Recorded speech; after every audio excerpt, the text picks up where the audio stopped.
सुप्रभात बच्चों। आज वर्ग सप्तम को संस्कृत के 5वें अध्याय से पढ़ाने जा रहे हैं।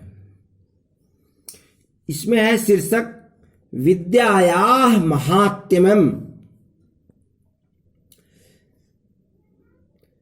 इसके पहला श्लोक है यानी विद्या के महात्म्य, मतलब विद्या का महत्व या विद्या का महात्म या विद्या की प्रधानता क्या है उसके बारे में बताया गया है। इसको श्लोक के माध्यम से बताया गया है। ये पहला श्लोक है, विद्या ददाति विनयम विनयादाति पात्रताम पात्रत्वात् धनमापनोति धनाधर्मम ततः सुखम। इसका हिंदी अनुवाद यानी अर्थ इस प्रकार है कि विद्या जो है सो विनय देती है।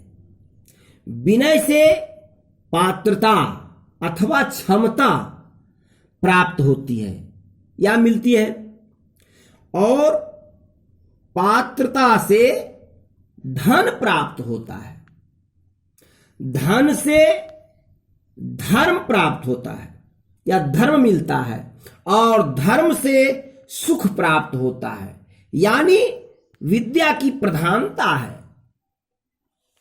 इसके दूसरा श्लोक में है, ताराणाम भूषणम चंद्रः नारीणाम भूषणम पतिः पृथिव्याम भूषणम राजा विद्या सर्वस्य भूषणम।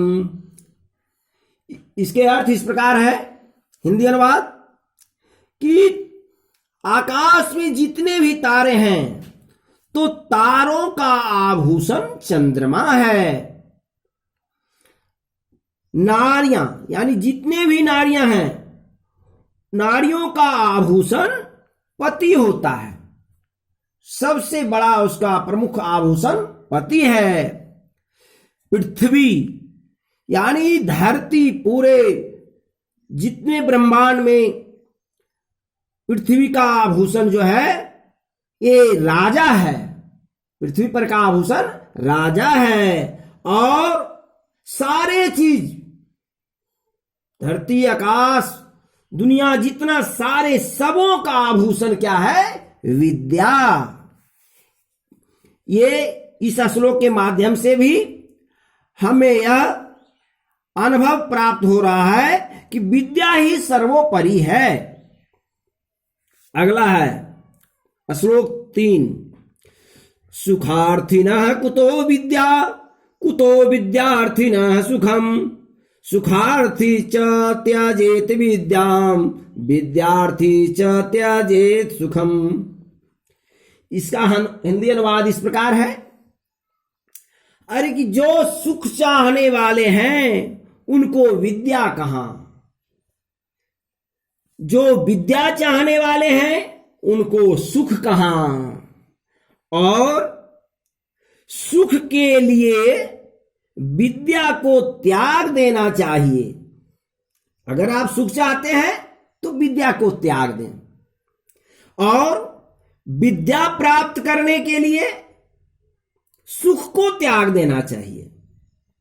यह प्रमुख श्लोक विद्यार्थी के लिए सर्वोपयोगी है।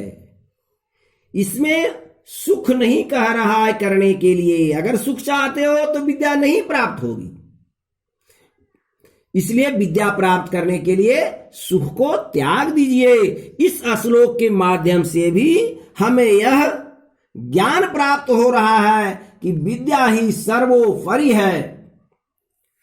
चौथे श्लोक, पुस्तकस्था तु या विद्या परहस्तगतं धनम कार्य काले समुत्पन्ने न सा विद्या न तद्धनम। इसका हिंदी अनुवाद इस प्रकार है, विद्यार्थी लोग, आप इस बात को समझें, यह जो शीर्षक से बता रहे हैं यह सर्वोपयोगी है। यह विद्यार्थी जीवन के लिए यह बहुत महत्वपूर्ण श्लोक है कि पुस्तक में जो लिखी हुई विद्या है, यानी पुस्तक में जो भी रची हुई है, रखी हुई है विद्या, या दूसरों के हाथों में गया हुआ धन। अगर आप किसी को कोई धन देते हैं किसी को, वो हो गया कि हम दूसरे के हाथ में मेरा धन गया हुआ है, तो दूसरों के हाथों में गया हुआ धन कार्य के समय, जब आपको समय पर काम आने वाला रहेगा, तब न वह विद्या काम देगा और न वह धन काम देगा। यानी कार्य काले समुत्पन्ने न सा विद्या न धनम, यानी कार्य के समय आने पर न वह विद्या काम देगा और न वह धन काम देगा, क्योंकि विद्या तो पुस्तक में लिखी हुई है और धन तो दूसरे के हाथों में गया हुआ है। इसलिए यानी विद्यार्थियों आप समझें कि जब परीक्षा हम देने जाएंगे तो अगर हम पुस्तक से विद्या को नहीं ग्रहण करेंगे तो हम परीक्षा में क्या लिखेंगे। यही उदाहरण है कि पुस्तकस्था या तो विद्या, यानी पुस्तक में लिखी हुई चीज या लिखी हुई विद्या और दूसरे के हाथों में गया हुआ धन समय आने पर काम नहीं देता है। अगर आपको काम आ गया और आपका धन दूसरे के पास है तो उस तत्क्षण तुम्हें नहीं प्राप्त होगा। इसलिए इस शीर्षक विद्या महात्म्यम से यही हमें शिक्षा मिलती है कि विद्या ही सर्वोपरि है। विद्या अध्ययन करने में विद्यार्थी को अपना जीवन तन मन से लगा देना चाहिए।